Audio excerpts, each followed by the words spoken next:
आज हम बताएंगे कि मेथड्स ऑफ मेजरमेंट। ठीक है, मापन की विधियां हम लोग माप किस किस विधि से ले सकते हैं। ठीक है, तो किसी भी जॉब की लंबाई, मोटाई, चौड़ाई और ऊंचाई की माप लेने के लिए हम लोग 3 विधि का प्रयोग करते हैं।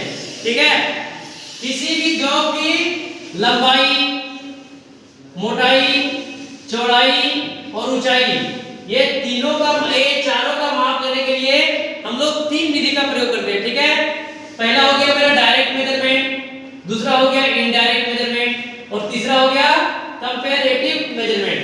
ठीक है, तो सबसे पहले हम लोग जानते हैं कि डायरेक्ट मेजरमेंट क्या है।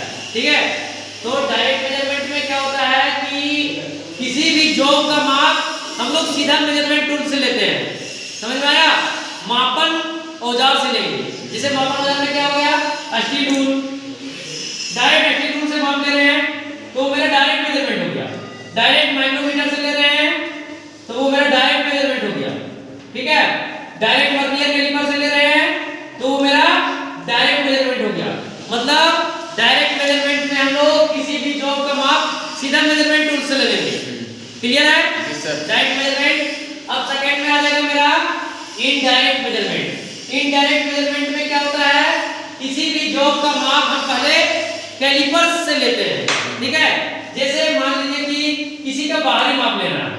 ठीक है, किसी का बाहरी माप लेना है तो हम लोग कैलिपर्स होता है 2, एक होता है आउटसाइड कैलिपर्स,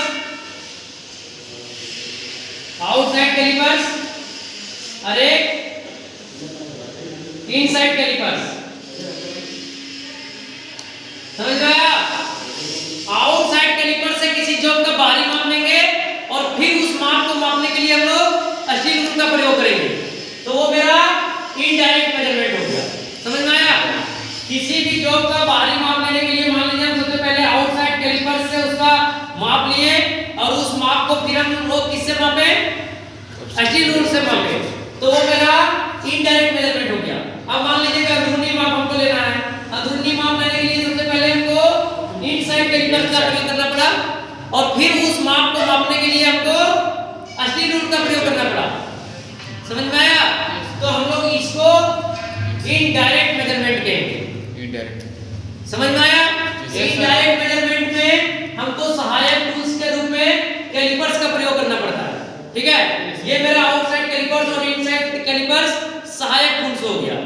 मेजरमेंट का सहायक टूल्स के रूप में जब हमको कैलिपर्स का प्रयोग करना पड़ रहा है तो उस माप को हम लोग इनडायरेक्ट मेजरमेंट कहेंगे।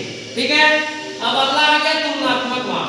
तुलनात्मक माप में क्या होता है कि एक फिक्स दूरी को हम लोग मास्टर जॉब मान लेते हैं। मान लीजिए यहाँ से यहाँ तक की दूरी है, इसको जांचने के लिए हर बार हमको एक मास्टर जॉब का प्रयोग करना पड़ता है, तुलना करना पड़ता है कि यहाँ से यहाँ तक की दूरी 5 फीट है। समझ में आया? अब इसी 5 फीट का हमको 100 जॉब बनाना है तो ये जो है ये एक मास्टर जॉब का प्रयोग करके तुलना करके हम लोग किसी जॉब को मापेंगे तो उसको हम लोग कंपैरेटिव मेजरमेंट कहेंगे, मतलब तुलनात्मक माप। ठीक है, तीनों माप लेने की विधि में किसी को दिक्कत है? डायरेक्ट मेजरमेंट, इनडायरेक्ट मेजरमेंट और कंपैरेटिव मेजरमेंट।